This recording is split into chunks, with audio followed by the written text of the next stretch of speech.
से दो चुनाव परिणाम आ रहे हैं, एक तरफ हरियाणा की, दूसरा जम्मू कश्मीर। हरियाणा पूरी तरह से फिसलती नजर आ रही है आप लोगों से। बीजेपी कटाच कर रही है कि आखिर जलेबी कहाँ रुक गई, जलेबी कहाँ रुक गई है? देखिए, बीजेपी कटाच क्या कर रही है वो उनकी मानसिकता है। हम चुनाव पूरी ताकत से लड़े, कार्यकर्ताओं के ताकत से हमने चुनाव लड़ा, संगठन के ताकत से हमने चुनाव लड़ा। हम जम्मू कश्मीर में सरकार बनाने जा रहे हैं, ये साफ स्पष्ट बहुमत है। आप देखेंगे कि 10 साल के बाद वहाँ लोकतांत्रिक व्यवस्था फिर से बहाल हुई है। 10 साल से जिस तरह से वहाँ की जनता तमाम जो सुविधाएं से वंचित थे, वो सुविधाएं फिर से प्राप्त होने जा रही हैं।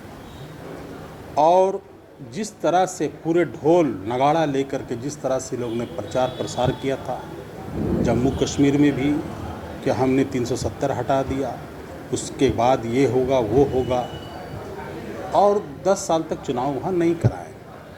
उन्हें लगता था कि हम चुनाव करेंगे तो बहुत स्पष्ट बहुमत से लेंगे, लेकिन जनता ने वहाँ नकार दिया। और जहाँ तक हरियाणा की बात है, अभी नतीजे और भी आने बाकी है। हाँ, हम जितना चाहते थे उतना हमें नहीं प्राप्त हुआ, लेकिन इसमें संगठन और हमारे कार्यकर्ता ने काफ़ी मेहनत किया था, जिसका नतीजा है कि पिछली बार से हम अच्छा कर रहे हैं। हमारा सीट भी बढ़ रहा है, वोट प्रतिशत भी। और अभी शाम होते होते चुनाव नतीजे, बहुत कम सीट ऐसे हैं, यहाँ 5-6 सीट है जहाँ बहुत कम मार्जिन से हम लोग आगे पीछे है। हो सकता है वो भी आपका नतीजा आ जाने से कुछ हमारा बढ़ जाएगा। तो हमें पूरा उम्मीद है कि जनता जनार्दन सर्वोपरि होता है लोकतंत्र में, उनका जनादेश का हम लोग आदर करते हैं।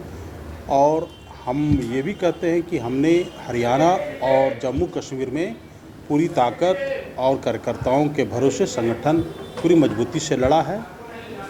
और उम्मीद भी करते हैं कि हरियाणा में भी जिस तरह से भी रिजल्ट सामने आता है कि सरकार उनको जनता उनको बहुमत अगर स्पष्ट देती है तो उनका भी हम आदर करेंगे, और स्पष्ट बहुमत नहीं होगी तो हम भी विचार करेंगे। सतीश जी, जम्मू कश्मीर नेशनल कॉन्फ्रेंस जो है उनका लगातार कहना है कि धारा 370 को हम लोग वापसी के लिए लगातार मांग करें, सरकार से भी मांग करें। क्या आप लोग उनके साथ हैं? धारा 370 फिर से बहाल किया गया जम्मू कश्मीर में। देखिए, हमारा उनके साथ गठबंधन है, हमने मिल के उनके साथ चुनाव लड़ा है। और जहाँ तक 370 की बात है तो हमारा आलाकमान, हमारे जो नेता हैं वो बैठ कर के तय करेंगे। अभी तो चुनाव के नतीजे घोषित हुए हैं। चुनाव के नतीजे घोषित होने के बाद गठबंधन के जितने भी हमारे आलाकमान के दोनों तरफ के नेता हैं वो बैठेंगे, फिर सरकार बनेगी, उसके बाद फैसले लिए जाएंगे। तो ये सारे फैसले हमारे आलाकमान के नेता करेंगे। डोंट वरी सर, घर आपको टाइम पर मिलेगा, और ऐसा मिलेगा कि आपकी उंगलियां भी बरतेंगी। ये देखिए सर, A1 क्वालिटी का सीमेंट लगा रहा हूं मैं।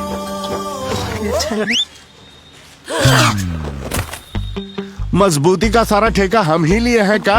अरे बॉडी विदाउट स्ट्रॉन्ग बोन किस काम का? देखिए,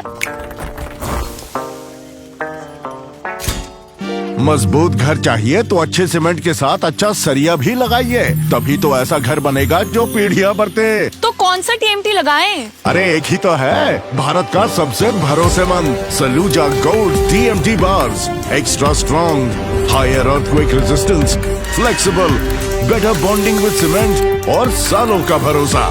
निर्माण में मजबूती चाहिए तो अच्छे सीमेंट के साथ लगाइए सिर्फ सलूजा गोल्ड TMT। अब सही पकड़े हो कॉन्ट्रैक्टर बाबू।